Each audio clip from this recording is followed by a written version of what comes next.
Hi, everybody. I just want to say thank you so much for coming here. Thank you for being in our space. And I just want to talk a little bit about what it is, what this place is that you're at.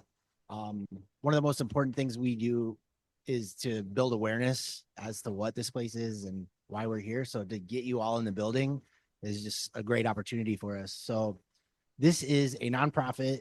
It's a vocational rehabilitation center for people with mental health diagnosis. This is Kevin. He's one of our members. He helped. I think. Guess he wants to say some stuff. Oh yeah. Uh, so I guess I'll start out by saying all the food here that you're eating and everything, like the coffees and setting the tables and the flowers and everything is done with members. So the people that come here and attend, we refer to them as members, so there's no confusion there. Some people, I guess if I call them students, that might make more sense for you, but we refer to them as members. So everything was done with our members, and we even have a few here to stay and help tonight, like Kevin, Andrew's in the back, Steven is around. They all are volunteering their time to stay and help clean up.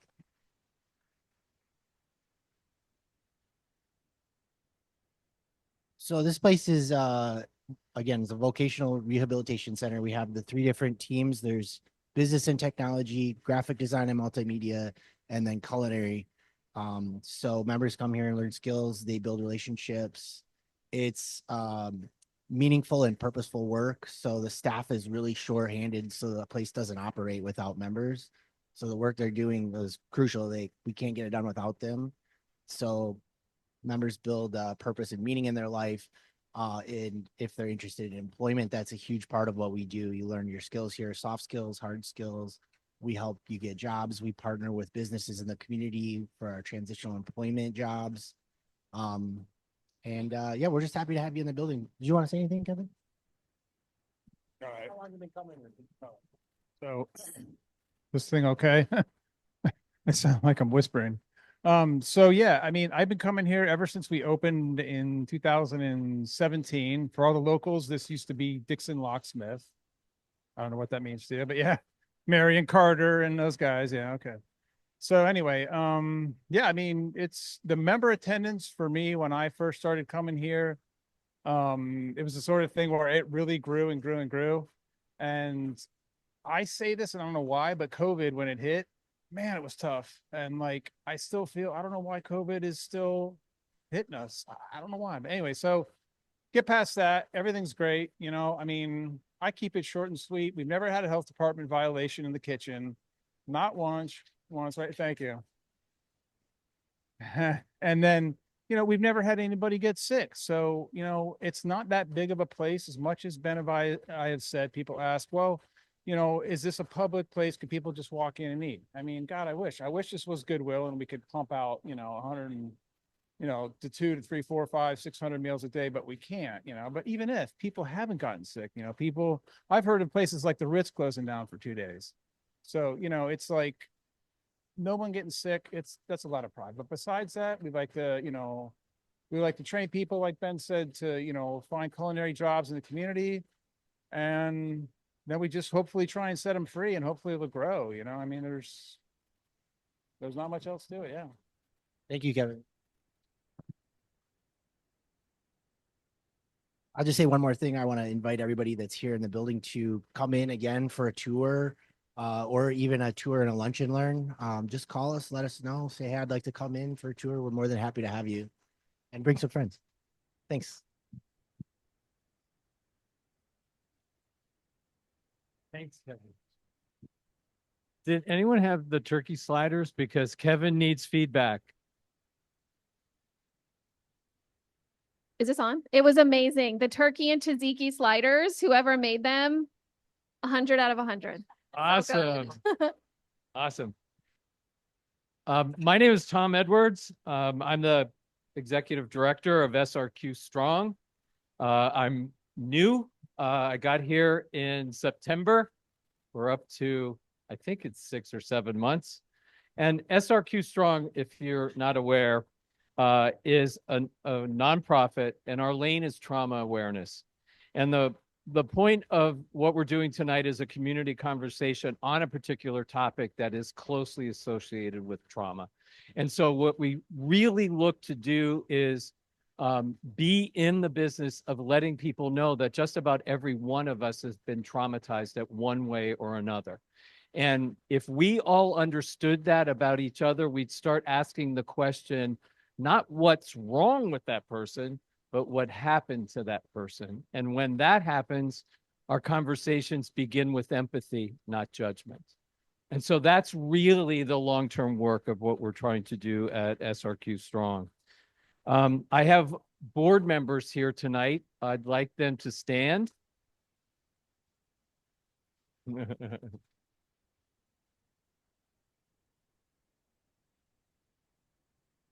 And I also want to thank the Academy at Glengarry. I mean, the spread is amazing, wonderful hosts. They have given us the space, the food, and the tech support. At some point, you'll see us do that work. I also want to thank William McKeever, who is the director back there with his hand up high. Joan Geyer, a good personal friend of mine, who is also heavily involved in this organization. And we're so happy that our back from the pandemic community conversation is once again here. I also want to introduce Annalise Adams. She is doing the amazing work of coordinating. We have folks online watching this live and being part of the conversation, and they will also be part of the discussion that we all have towards the end. That's no easy feat to be able to be here and there and to manage people in the waiting room and out of the waiting room. So we're grateful to Annalise and her tech support. I also want to get started by introducing our panel. I honestly have to tell you that I met KT a little over 2 years ago, and it's one of those moments in, I won't even say midlife anymore. I'm like well beyond midlife, but those moments where you meet somebody and you feel like I've known that person my whole life. And KT is definitely one of those people. What I love about KT is that her life's work is to help and guide young people to discover the power of their own voice and to make healthy decisions that lead towards a brighter future. I really wanted to read that the way it was written because KT is a superb, talented filmmaker that could do just about anything she wanted to in that industry. And she chose to use those skills and those talents for young people and to pay it forward through her work with documentaries. The Fentanyl Project, The Bridge to the Other Side, most recent works that actually the Fentanyl Project is in the school district. We were able to get that. So we're excited that KT is here. Megan Taylor. Megan from the Sarasota County Schools. Megan is a teacher trainer and at Student Services. She has a youth mental health first aid instructor and coordinator certification. And Megan also is our coordinator at the school district for families, parents, and children that have experienced bullying. And she oversees their trauma, their support, and any wraparound services that would be necessary. And also, I want to point out that somewhere in the conversation tonight, Megan's own daughter experienced bullying and will be able to talk not just from an administrator's perspective, but from a parent perspective. Last but not least, Ella Collier. When I start by saying brave, I'm going to say brave. This is an amazing young lady who experienced trauma and turned it into her resiliency into incredible good work. And I love the fact that as a student still in the school district, that she's brave enough to be here and share her experience, not with just us here in the room, but with the folks that are online. And so we're so proud that you're part of the conversation tonight. Okay, before we get started, I'm gonna ask that we start with that. We have a piece of video that we're lucky to share tonight. KT has been filming. This is amazing. Before we show it, can we just keep it on pause for a second? The name I love. It's Call It What It Is the name of the documentary. KT, can you tell us a little bit about why you chose that name?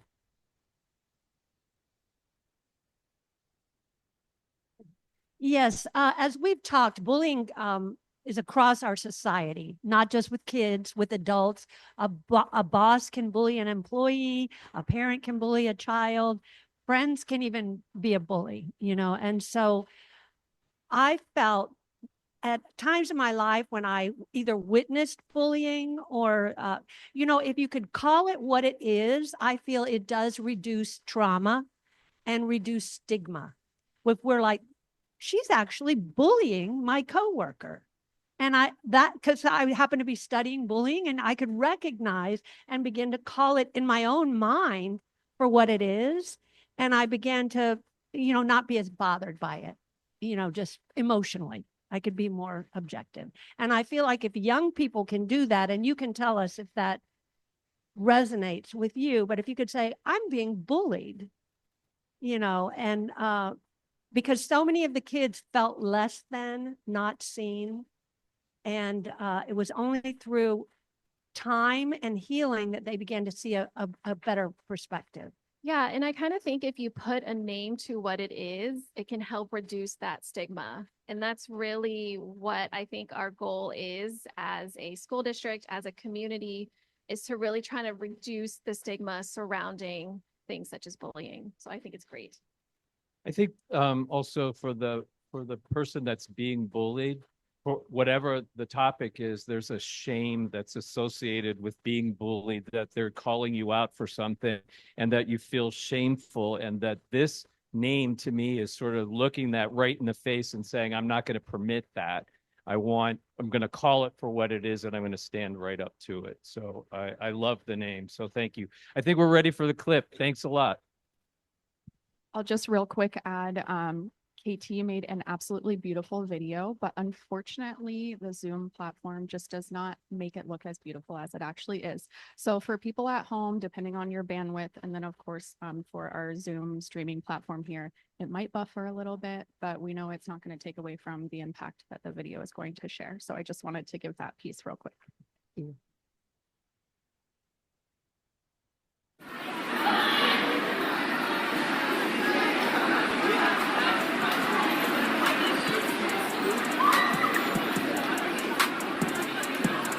They are bullied for the way they dress, the way they look.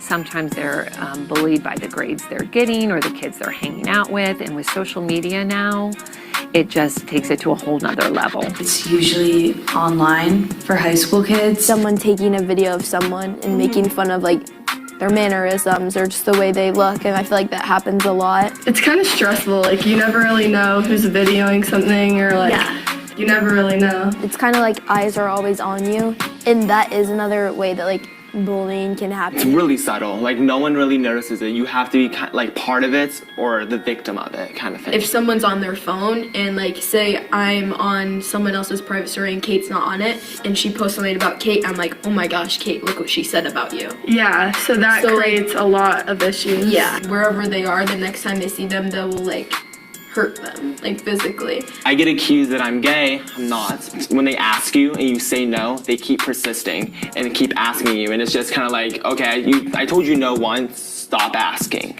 I could go back to the people that have made fun of me and ask them if they remember. They probably don't. They probably have no recollection of even maybe who I am. But I remember that specific thing they said to me, and especially how it made me feel. I've dealt with bullying pretty much since, grade school, since elementary. Depression, that's really started 7th grade year, when I kept on getting made fun of. I lost my mother after 6th grade, and people would, if someone found out who wasn't a big fan of me, they would use that to attack me, and they'd make comments. You may not think you're getting bullied, but then once you just keep noticing a pattern. Sometimes you don't even realize it's happening, and then you sit here and then you realize, you're like, whoa, this is considered bullying and it's been happening to me for a while. It was mostly based on like appearance. Whether the person was like fat or skinny or ugly or pretty or whatever, they would say stuff about them and then they would rate them.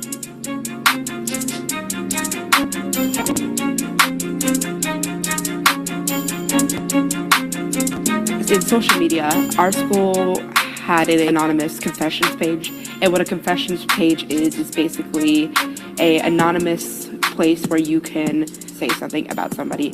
It's been a lot of derogatory and hatefulness, a lot of slut shaming, a lot of just derogatory language, sometimes homophobia, sometimes just racism. With social media being the way it is, I think a lot of our students just kind of go into themselves and go into the internet.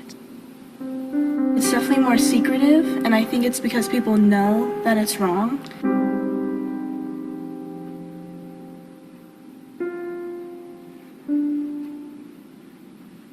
I was expressing my religion on my social media platform, and I attended a protest for my religion, and somebody posted an edit of something I posted and said, "Bring the gas back," and weren't my ancestors in gas chambers, referring to the Holocaust.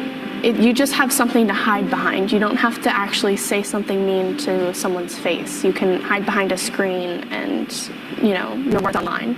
They'll say something on a Snapchat private story and then it gets leaked somehow and then it results in an in-person fight. Like the cafeteria and also in our bathrooms at school too. And there's just a fight going on right down in front of me, and I was just like, what am I supposed to do? I just kind of was like stepping back, and I was like, I don't want to be in any of this. Our old assistant principal got her arm broken trying to break up a fight. It happens all the time. Sometimes it's, where the teachers can't see it, like in places like, the school bathrooms or the cafeteria or the locker room. Some teachers genuinely don't notice it, but sometimes they just brush it aside because they don't want to deal with it. Because bullying has changed since they were in school. It's changed even in the past year. I would say that it's stressful. I feel like my parents never had to deal with that. Or even my oldest brother didn't have to deal with it as much. He's 26 years old. I had a lot of other stuff happen with me with bullying, constantly affect what I ate, what I drank, what I said, how I dressed. And that made me very insecure and very upset. A lot, and I remember not wanting to go to school. I mean, it can really make you feel bad about yourself. It can make you feel less valuable or unloved or unwanted. You don't know how you're affecting someone until it's too late. She tells me that she just can't really take it anymore, and she was thinking about, unfortunately, she was thinking about killing herself, and she showed me the razor blade she had in her hand. But it's just sad to think, especially here at our school, that something like that can push someone to consider taking their own life. Across the country, many students take their life because they've been bullied. And so if you can be that one person that student can go to and say, I'm being bullied, that can make all the difference. And I sometimes feel that no one deserves to have someone else make them feel that they are not good enough to be in this world. The world needs you. I think of bullying as imagine being in a crowded pool and you're in the pool and you're the only one in the pool who can't swim. So you try to push other people's head down to lift you up. So there was a student that was in high school and he had been getting bullied. He was having his backpack thrown into the garbage and he was reporting the bullying, but not a whole lot of what was happening. They would talk to the students and so on and so forth, but it came to the point where he just couldn't take it anymore. And then he made a threat.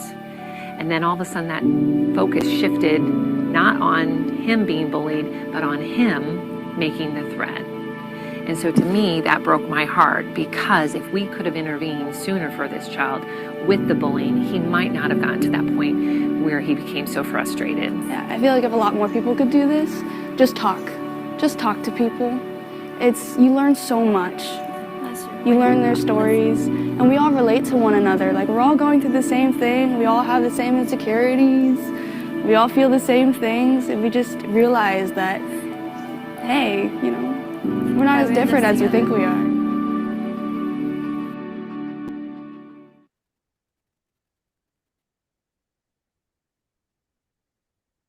Before we get started in the discussion on the panel, I just like the folks in the room, just shout out 1-2 word answers about how you're feeling and what you saw. Fire away.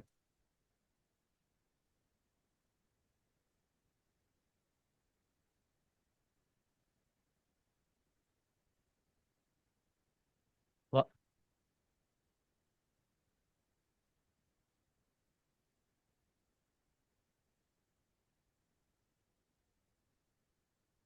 I want to hold those thoughts because it's going to be an important piece to remember when we get to the conversation.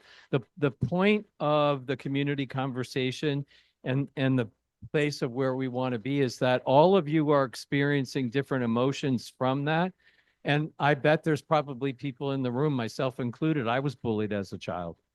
I tell people all the time that's one of the reasons why I ran for school board, was to be able to sit up there and to show everybody that it doesn't have to be life-changing or altering. It means you can stand up and you can grow from it and you can have strength. And certainly Ella will talk about that as well. But I think it's important to understand that, and this is one of the things that I love about Dr. Blanche. Trauma is the root of everything. What we're all fighting about and what our behaviors are, our emotions, how we're all, that's the root of it. And we're all struggling. And if we can get to that place where we have empathy instead of judgment, the conversations will be very different. And that's why SRQ Strong is pushing and fighting so hard to make sure everyone in our community is trauma aware. So,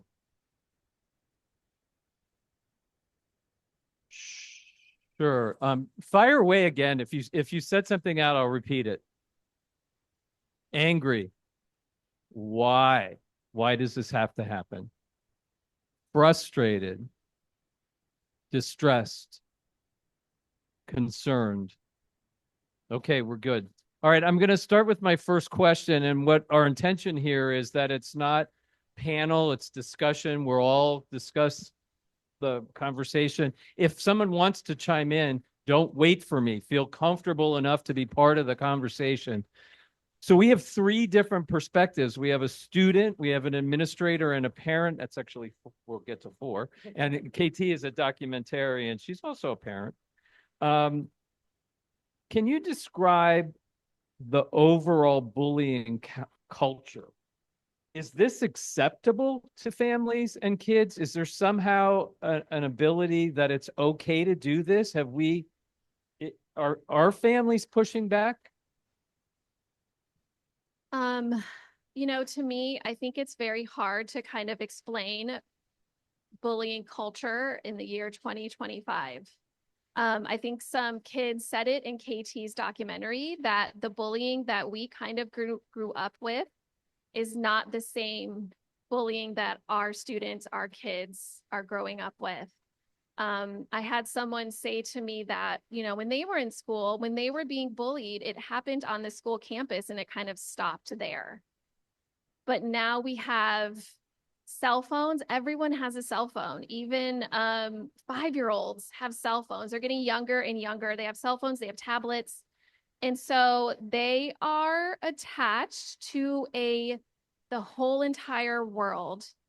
And so if we think about that child can have many different people bullying them at any one time, and they can't escape it.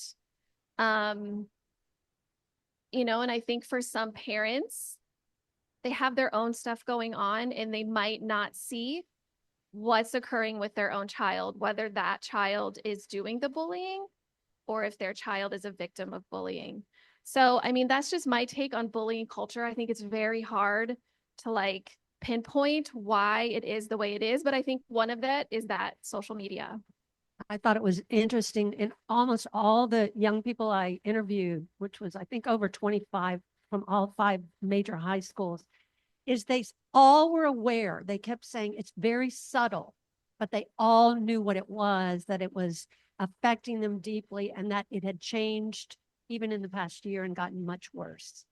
And they were trying to articulate what it felt. And a lot of them said, I feel like I'm always being spied on and filmed against my will or photographed against my will. And then it is posted and people make fun of me.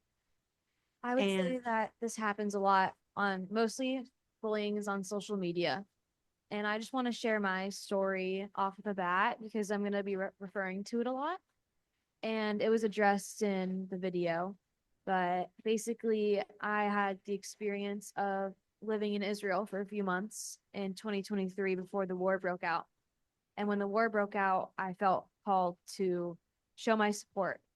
And when the Federation, the Jewish Federation in Sarasota, they rented a plane and they had a lot of us travel up to Washington, D.C. for the March for Our Lives march in support of the hostages. And when I was there, I took pictures. I posted them onto my social media platforms, Snapchat and Instagram. And I posted a picture of me holding a sign saying, bring them home. And I posted a picture of a sign saying, I stand with Israel. That next day, when I got home, I was sitting in class and all of a sudden my phone was blowing up. And I wasn't on my phone, but I could feel it vibrating.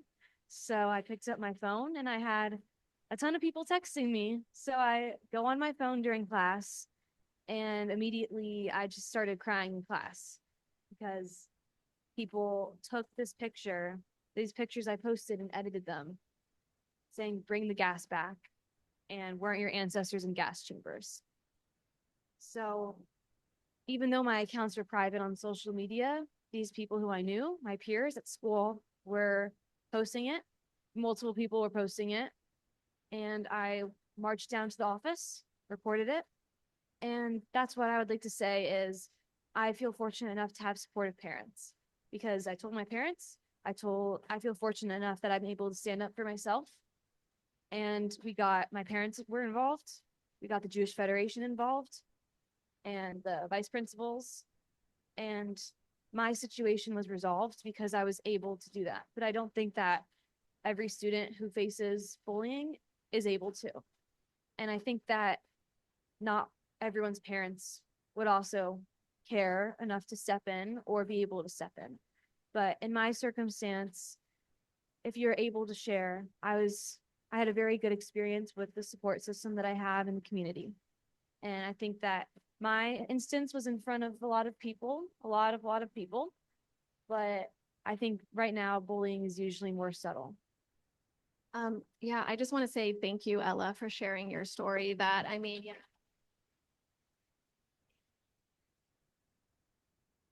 For someone your age, that's kind of unheard of to be so brave and to be so outspoken and to have that resiliency after going through that. That is amazing. And that's a true testament to your character. And it's brave that you reported it immediately, but it's also brave that you put on social media what you believed and what you felt was right for yourself and the community, which a lot of even adults don't feel comfortable doing. So thank you. Megan, can you also talk a little bit about other experiences that parents yourself have gone through? And I'm curious. I mean, kudos to Dad sitting back there. This is one brave young lady, and she's very grounded in her heritage and her strength.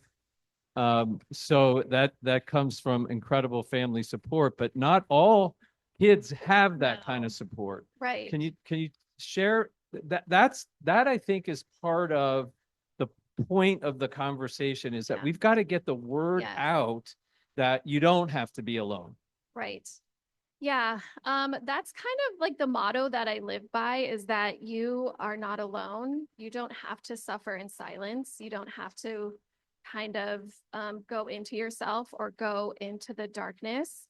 That there are people there who do care about you. And it's tough when you don't have that parental support, which a lot of our students do not have. And so with me in my role as bullying coordinator, I really kind of help support the administration team because they're the ones that will conduct bullying investigations. So I support administrators throughout their investigations. And then kind of on the back end, when we're meeting with those parents to kind of discuss the outcome of that. And it makes it difficult because we, at the end of the day, we want to keep every student safe on our school campuses. If our students do not feel safe while they are at school, they cannot learn. So speaking to an experience that I had with my daughter, when I talked with KT about this, I cried. So I'm really going to try not to do that. My daughter is 10. She's our only child. She is the only grandchild also. So she is very loved. And one day before school, I could kind of tell that emotionally, she just wasn't herself. And that to me was kind of the first sign that something's going on. So I think if we can kind of pinpoint what those signs look like, then that can definitely help with us preventing bullying from occurring or continuing. So I'm like, her name is Kendall. I said, Kendall, like, what's going on? Are you okay? Are you sad? You look a little sad. And she said, yeah. So with her being 10, she's losing her baby teeth and getting her adult teeth. And they're coming, the front ones on the sides are coming in like a little vampire-y. They look like bangs, which, you know, we all have experienced. So she said that some kids were at her school were making fun of the way her teeth looked. And my child she's very empathetic and she wears her heart on her sleeve. And she said, when they tell me that, it makes me feel like I don't want to live anymore. And I'm like, okay. I'm like, where do I go from here? I'm like, do I keep my mom hat on or do I put my bullying coordinator hat on? You know, it's like, so I put my mom hat on and I was like, I'm sorry that you were feeling like this. No one should ever make you feel this way. I told her that she has many people that love her and that want her to stay in this life. But I'm like, there are probably thousands of students in our community that don't have a parent that is asking them how they're doing, that is checking in on them, that is noticing those subtle changes within them, and that are maybe not telling them, you're not alone. Like, I will be in this with you. I have your back. I want you to be in this world, and I will do anything I can to keep you in this world.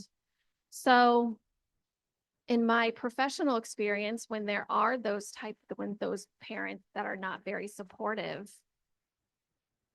that's where we come in, right? Myself, everyone at the school, we are all stakeholders and we are all here to keep our kids safe and to make them feel loved. Essentially, you're just not alone. Like there's like, I just want everyone to know, like, you're not alone, you know? So after I interviewed the entire team, I think 7 people in student services team, and I walked away so uplifted that there were such caring, knowledgeable, professional, talented team that are there fighting for every student in the school system. And I felt like the schools are very fortunate to have you all. thank you. Yeah, my department, student services, is amazing. We really are one mind, one goal. I know the Sarasota County School District motto is every student, every day. And that's every time we wake up in the morning and go to work, that is what we live by.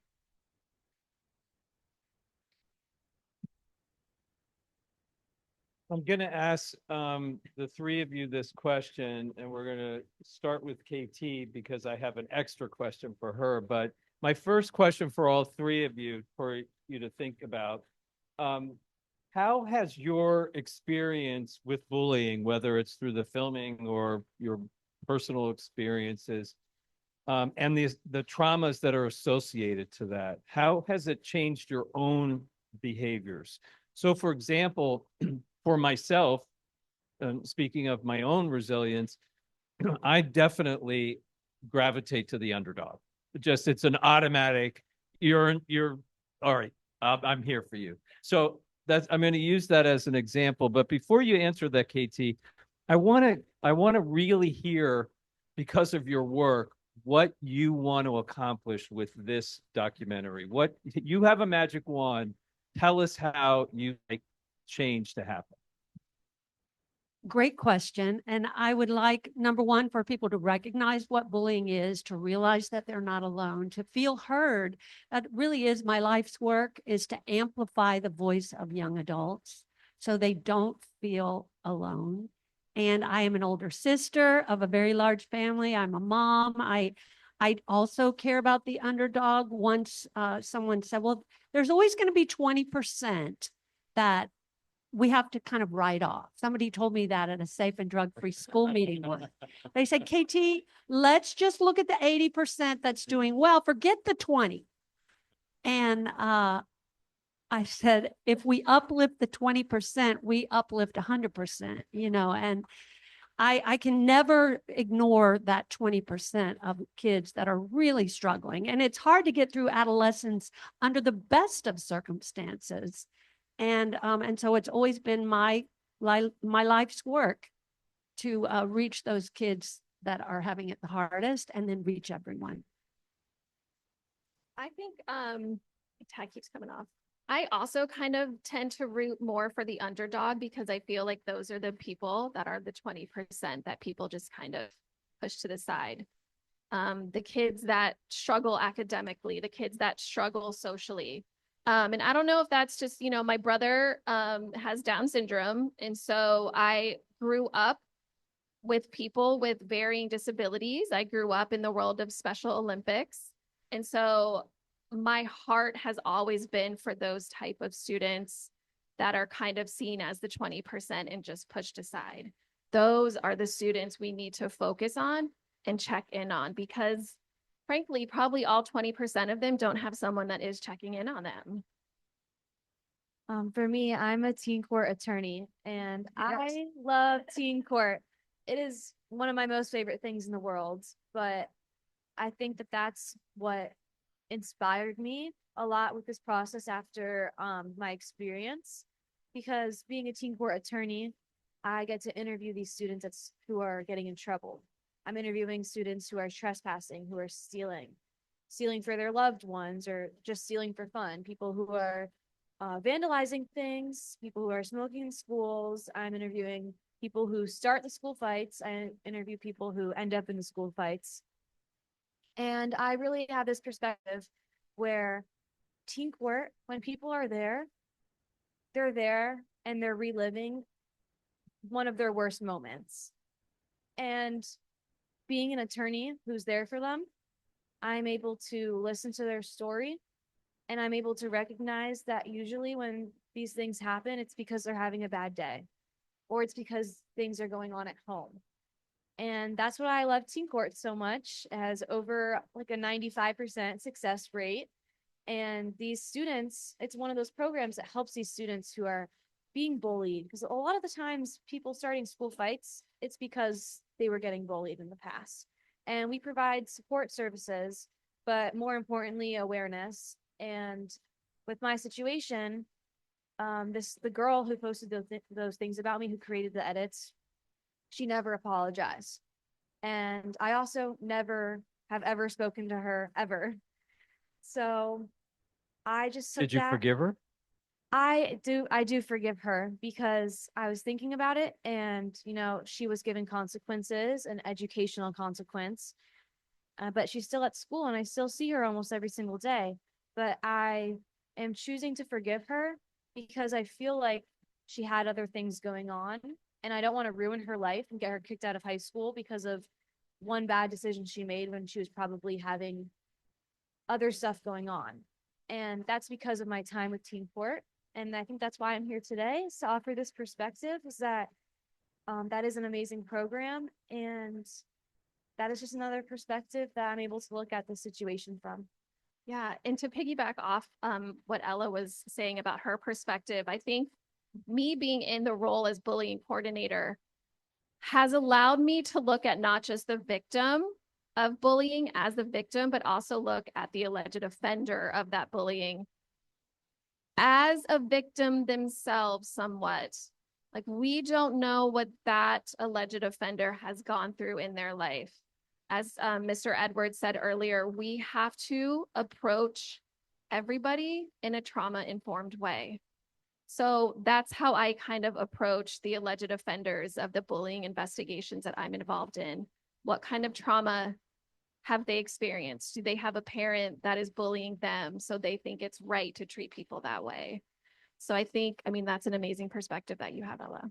I recently interviewed a client a few months ago. She was in 7th grade. She started a fight at school, and I was interviewing her, and she told me that she was planning on killing herself. And I was talking to her, and she was opening up to me, which I was surprised about. Her father had passed away from something drug related, and she was being taken away from her mother and put in the system. And she had a bad moment at school.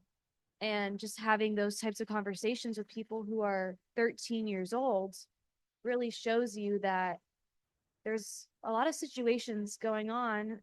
Everyone has their own perspective. Everyone has their own situation that they're coming from. And that's why it's important.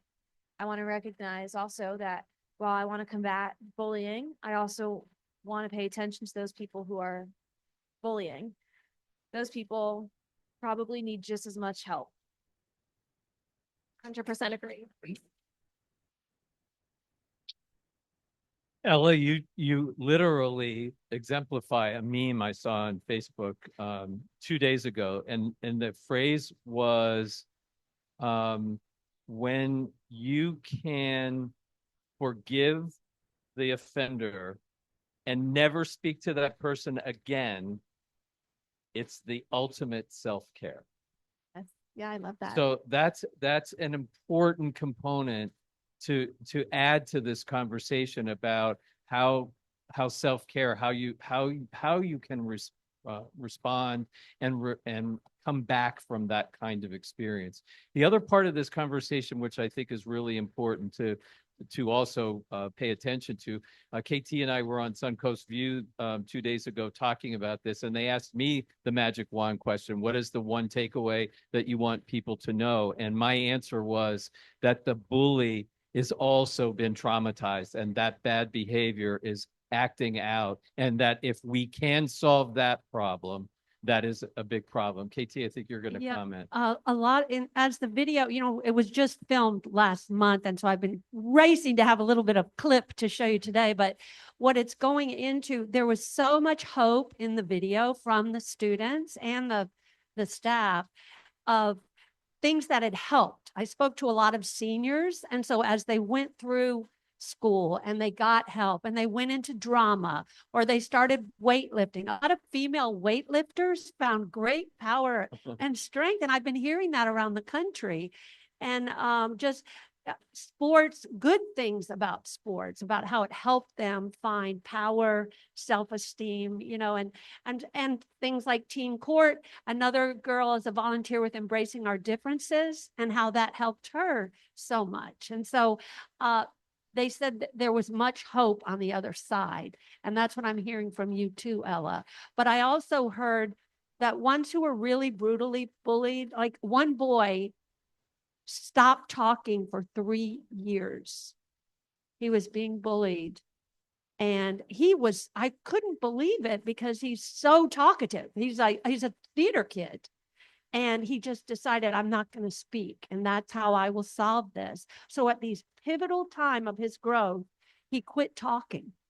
And it was only when he happened to wander into a drama class that he started finding his voice again, finding his power, standing in his strength. And that just stuck with me so much, that our children are literally losing their voice. And I think, this panel in this discussion is all about kind of overcoming the effects of bullying. And I think having a victim of bullying regain their power back is so powerful in of itself and impactful. for that person to overcome those negative effects of bullying? So after my incident happened, it happened in November of 2023.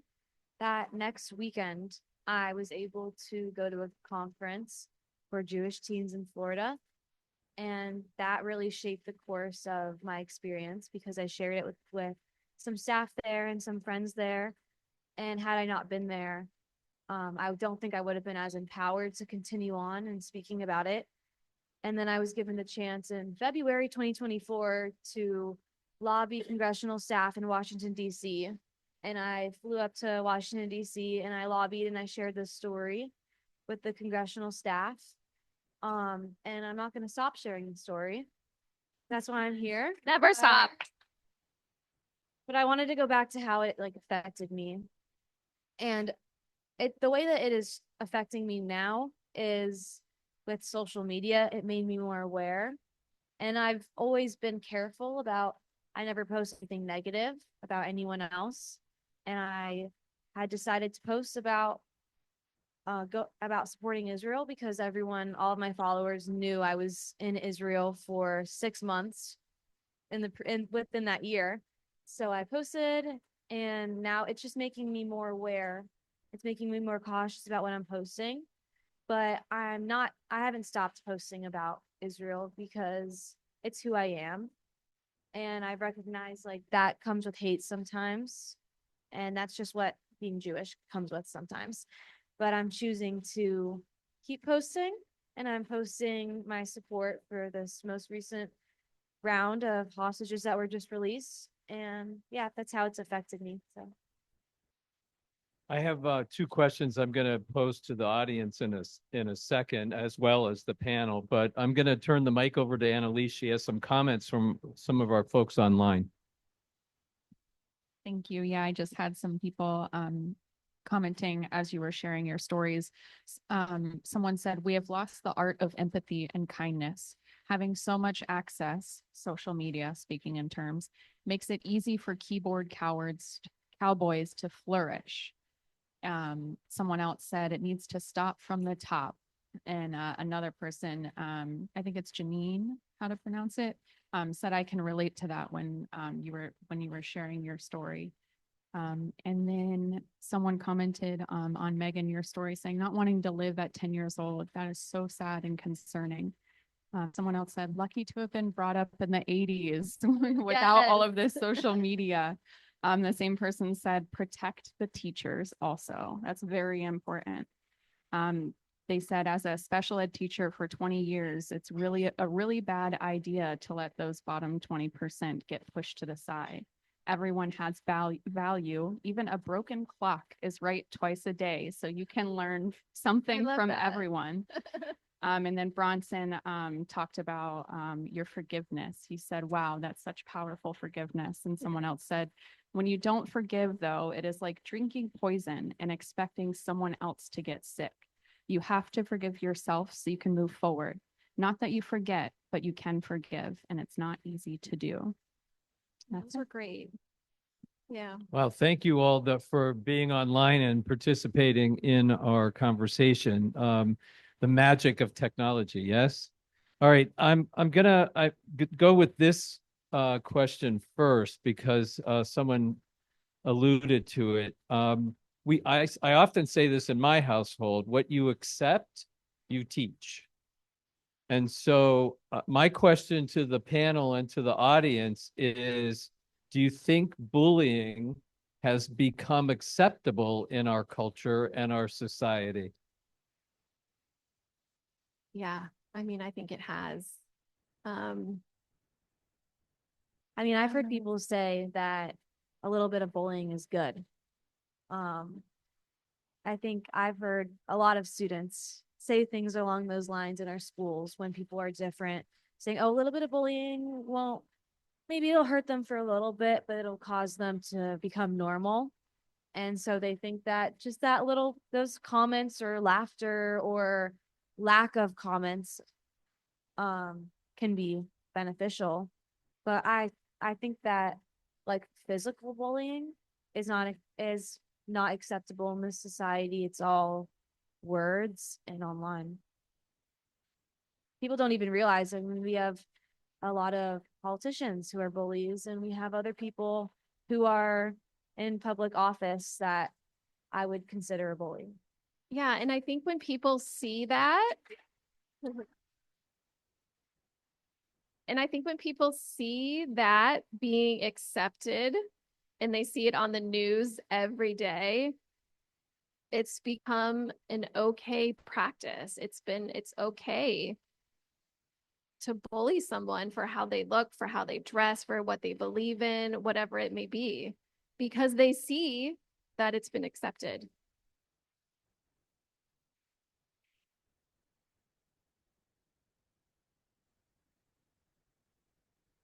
%. Like there's a lot of, thank you. It seems like there's a lot of silence among adults right now when we see our leaders on TV or whatever, wherever, bullying in public, and nobody seems to speak up.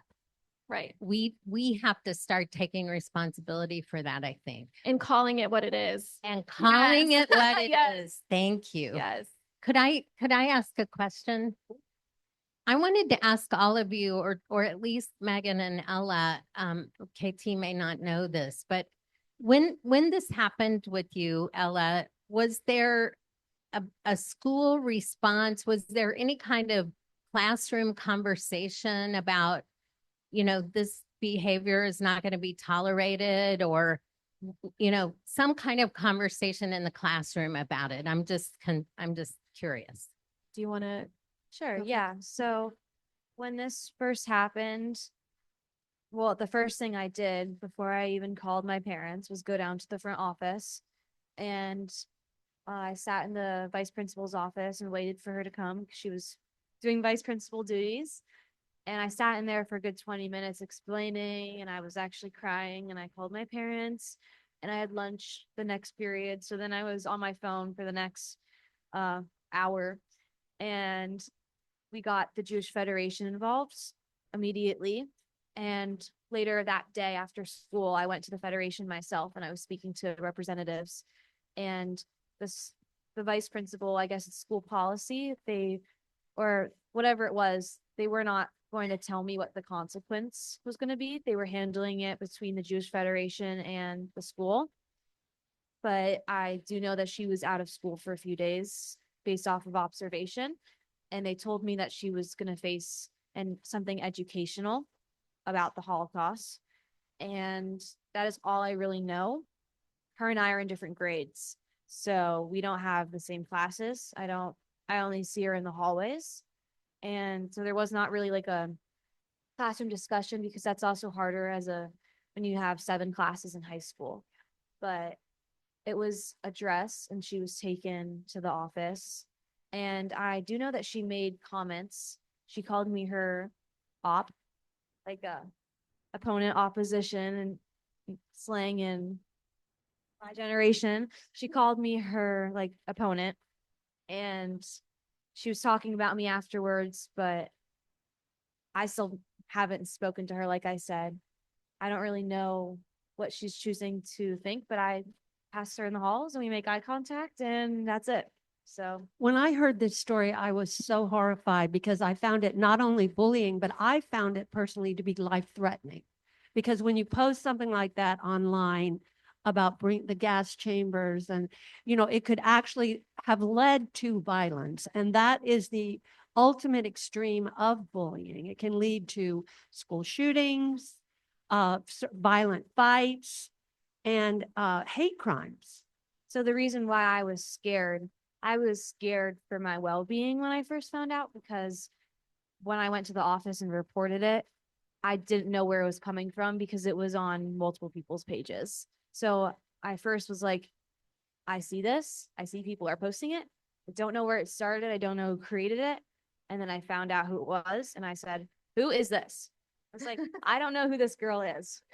And then I was kind of scared walking around the hallways because I had never noticed her before. And then I started noticing her, but I was scared because I didn't know what she looked like. I didn't know who it was. I didn't know her name.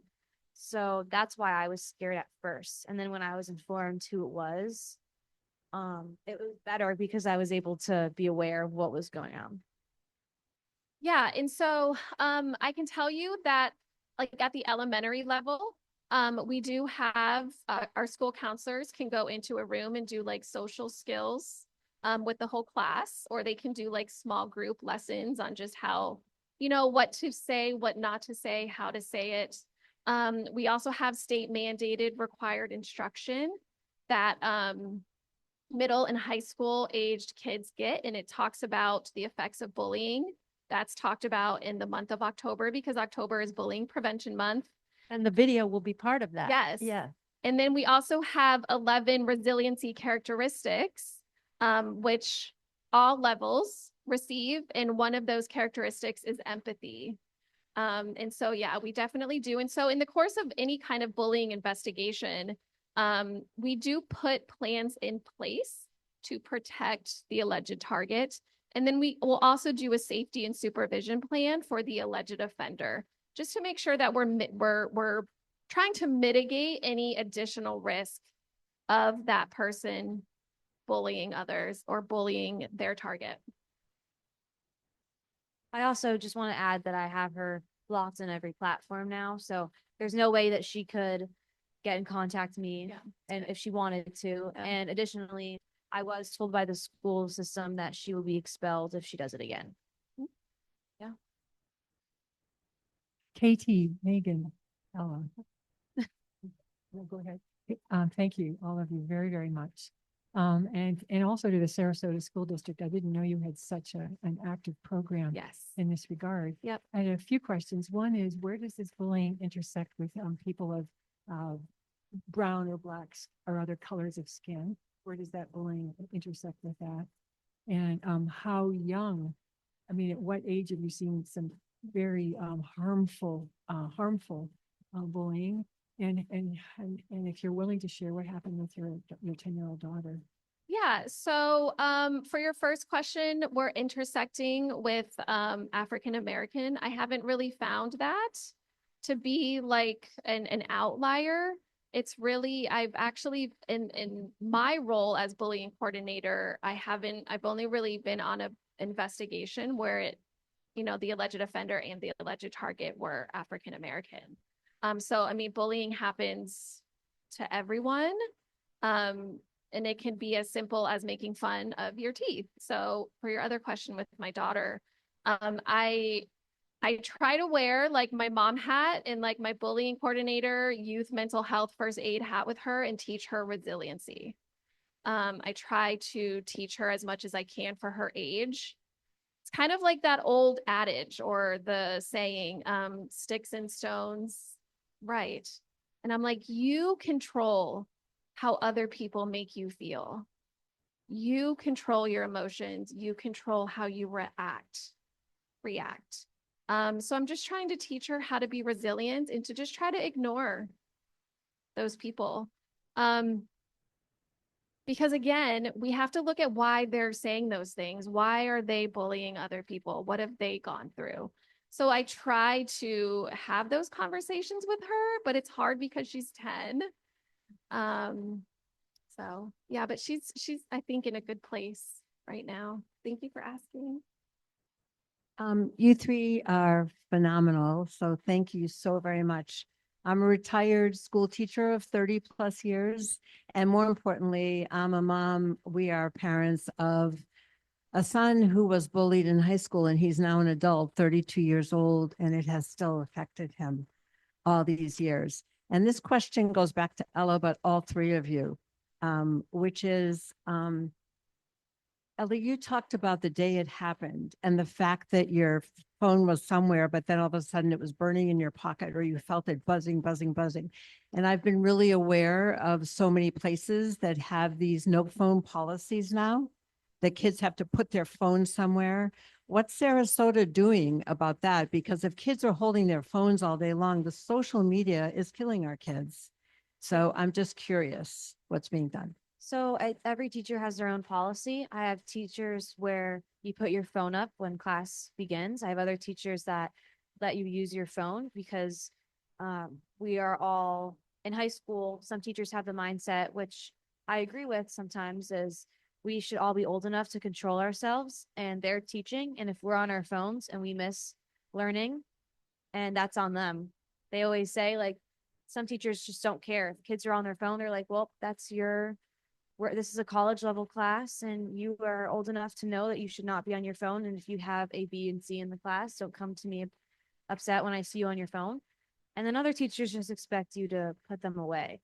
And this teacher was one of those teachers that just don't have it out. Don't let me see it.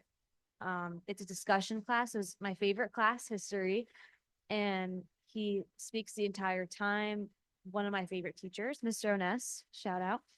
And I just had my phone in my pocket and I was paying attention, and I usually don't have my phone blowing up, so I didn't turn it off or anything.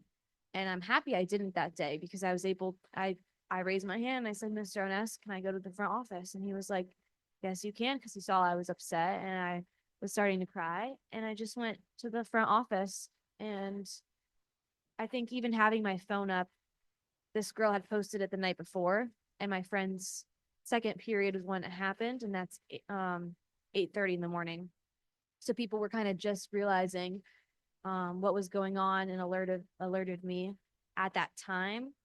But every teacher has different policies, and technically we're not supposed to be on our phone.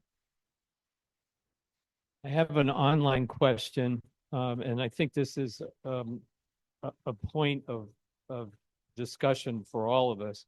How do we balance supporting the bullied along with the knowledge that most of the bullies are bullied themselves? So how do we strike that balance of supporting both in a really ugly situation?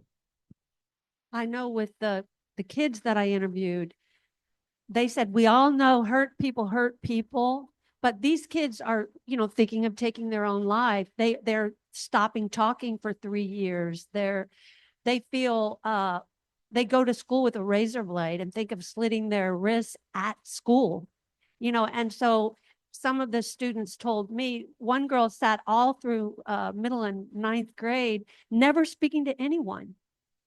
Because she said, I'm a Black overweight girl. No one wanted to sit with me. And it was just, this child is a genius. So, well, just, she could do anything. And yet she was silenced. And I think she's the one that said, we all know hurt people, but my life stopped. And so where is the balance, Megan, between supporting those that are being bullied and hurt themselves when they're doing that type of damage to our students? So I can say that one of the ways that we support both the alleged victim and the alleged offender in any kind of bullying investigation is that we offer them counseling services through Hope, Florida. Okay. And so the parent of the alleged offender can decline those services, but we offer that because, again, that person, that student might have their own trauma. They might need a way to express what they're going through. But yeah, that's, I think, is a great question. And it's a conversation that we need to just continually have, not only as a school district, but as a community.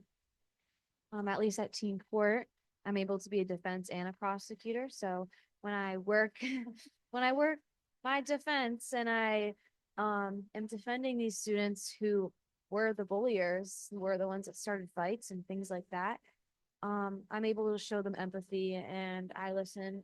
I sit there for 20 minutes and just listen to their story. And I tell them it's okay. Everyone in the courtroom is here for you. For those of you who don't know, teen court has a jury of their peers, and it's teen attorneys and teen bailiffs. And I say, well, all of us are here. We're all volunteering for you because we want to help you. And teen court provides counseling, tutoring, a bunch of different support services, drug classes. So I think we have programs outside of school too. And just, I like that I'm able to help people by sitting down and just having that conversation and figuring out what happened. And I'm defending them like, yes, this happened, but this doesn't define this person. She had things going on at home, and she recognizes that she made a mistake, and she's here for her second chance, and she's so grateful. And it's just being able to speak in front of the courtroom and say, this isn't who she is. don't let this mistake define her. Yeah. I just wanted to add, we had someone, actually someone else online responded to that question that was asked, and they said community. It takes a village. And I think that goes back to what Ella was talking about, just being that one person. We've always talked about in pretty much all of our community conversations, it only takes one person to make a difference. So Ella being that person to sit and listen to them, you know, is going to open up doors for more people to have that compassion and empathy and sit with people. I've made friendships with people who I never would have had the opportunity to speak with if not for teen court. Yeah. I've made friendships with these students who I've prosecuted, who I've defended, and people on the jury and other attorneys.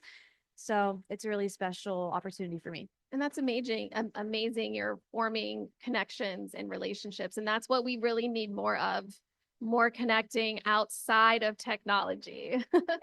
So a couple of things that I just want to add to the conversation. One is, I think it's really important to acknowledge the Jewish Federation in this conversation for coming to the table and being part of the solution to a really bad situation, which also speaks volumes about Sarasota. I think that is who Sarasota is. That is who our community is. That is why all of you are here and why we're paying attention to the conversation about trauma. Lastly, also, I want to add that you had a physical situation that you could track that was clearly black and white, wrong and right. I mean, there was very clear. Lots of bullying conversations that end up being he said, she said, and you never really get a chance to find out what the actual truth is, and then add a layer on top of it of parents that are in denial for their own reasons. Why are they in denial? Are they hiding something? And so then that's why it's so important to call it what it is. I'm going to give you a question, and I have a couple of questions over here too, but I want you to think about this before we leave. What is your takeaway? What are the next steps that those of us that are in the room that are trauma aware about the effects of bullying, what are our next steps? Thanks, Tom. I'm going to bring up the LGBTQ community in terms of the need for them to be extra supported given the climate here in Florida and around the United States. And so I'm wondering what the Sarasota Public Schools is doing to provide an extra layer of support for those kids. Yeah. So, I mean, again, it goes back to it being every student every day.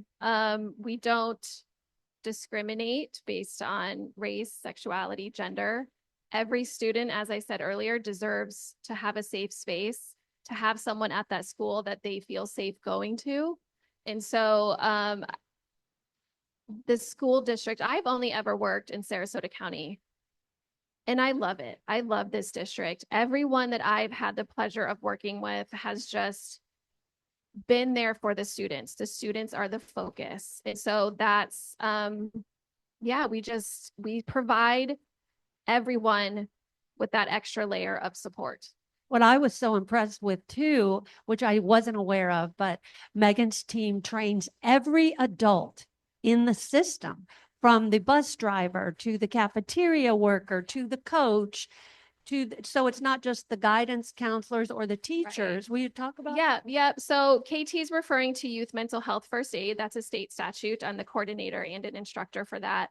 And so what youth mental health first aid is, we train custodial staff, bus drivers, food and nutrition teachers, everyone that has some kind of contact or interaction with a student.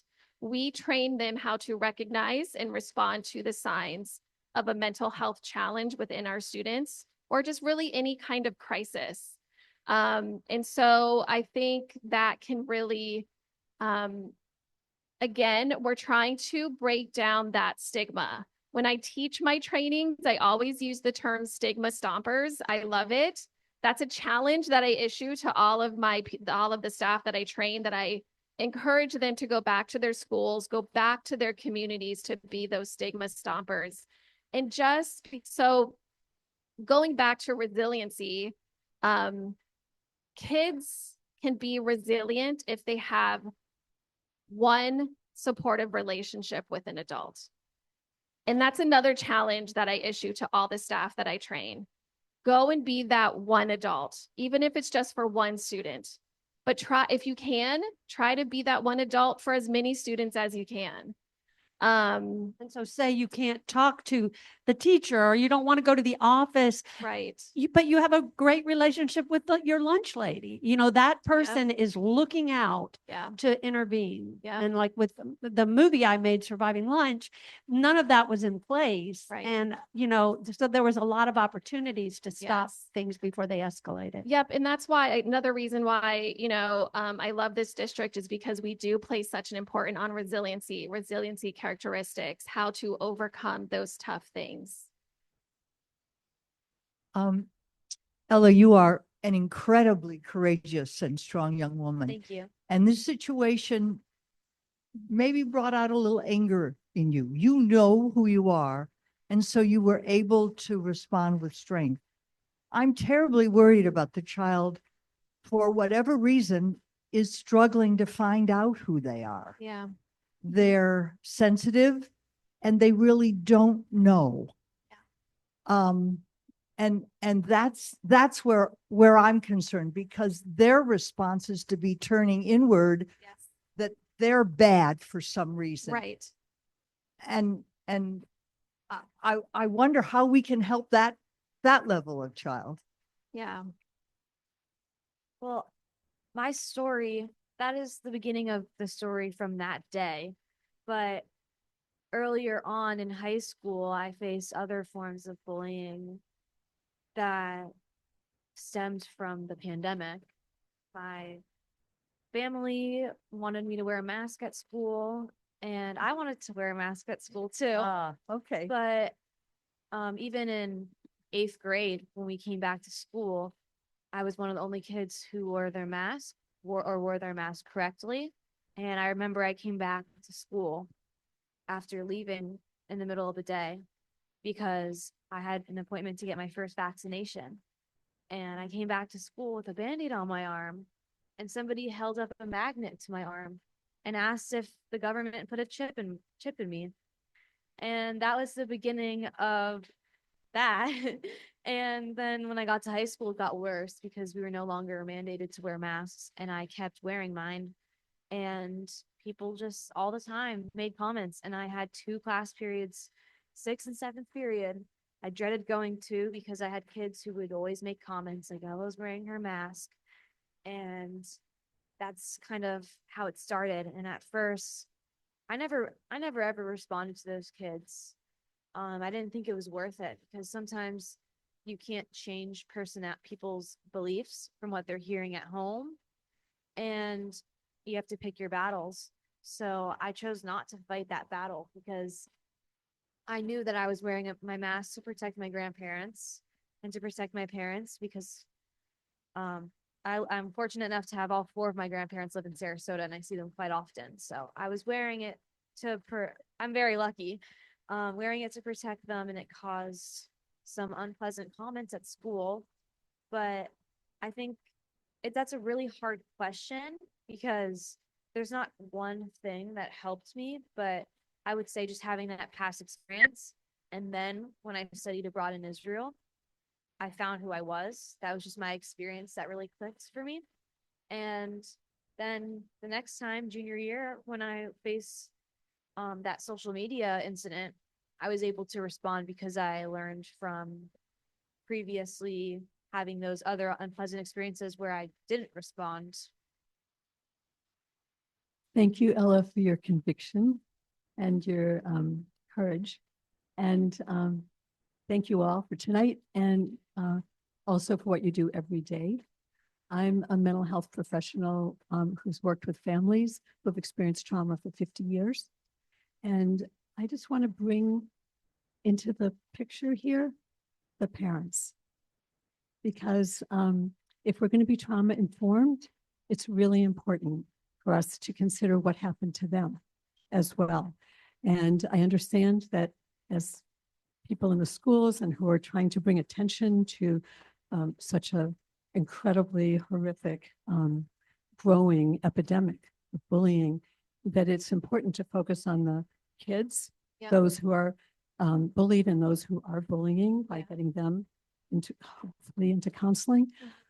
But I think it's really important to not exclude the parents because they've been traumatized as well. Yeah. They may be traumatized by what's happening right now in terms of their child, but they also likely have been traumatized in the past. And I'm curious what you're doing or how you're involving the mental health community in that. Yeah, so we have on elementary campuses, we have licensed school-based mental health service providers that are there for those students. We offer in Sarasota County, we have many agencies that we form relationships with that we can refer our students to. And sometimes we do refer our parents to them as well, just to kind of have those wraparound services. So we definitely do not leave the parent out of that equation because we do recognize that they also might have their own trauma. And so then that has happened. I also, in my role, I'm involved with truancy court. And so truancy court, we have students and their parents, and then oftentimes the judge will ask the parents what they need. And I think that's also so impactful because if we can help the parents, then the parents can help their child. So yeah, we definitely try to look at it as a holistic approach. We don't try to keep everything in silos because that just doesn't work. I have a couple more questions here online real quick. And I'll spit them both out and we'll see which ones you guys want to answer.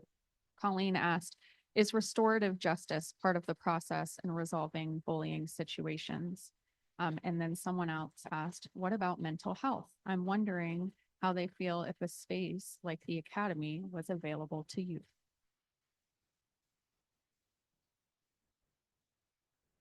Any comments? Yeah, I mean, so restorative justice, what does that look like? You know, when we are going through a bullying investigation, again, we're looking at it holistically. We're looking at the whole child, whether they're the offender and the bully. So whatever consequences, if there are any that are put into place, it's really having the child at the forefront. Is this going to help the child to be successful or will it hinder them? So it's come to that time in the evening where we're wrapping things up. We're not going to race out of here. I know our panelists will be available to talk to you about any additional questions. I'm sorry we didn't get to sneak you in there. Before you leave, there's some comment cards on the table. We really would appreciate your feedback. I want to thank this incredible panel, KT Curran, just amazing. Ella, come on, Ella. That's and Megan Taylor from the school district. Thank you so much. I want to just remind you that if you really enjoyed this conversation and you want to stick close to SRQ Strong, you can find us at SRQ, capital SRQ strong.org. There happens to be a donate button if you'd like to also keep these conversations going. And I want to leave you with two timely comments. Jane Fonda received the Lifetime Achievement Award at SAG. And she had two comments that I was taken with and I immediately wrote them down. I'd like to share them with you. One is, we must not isolate. We must stay in community. And I want to thank you all for being here.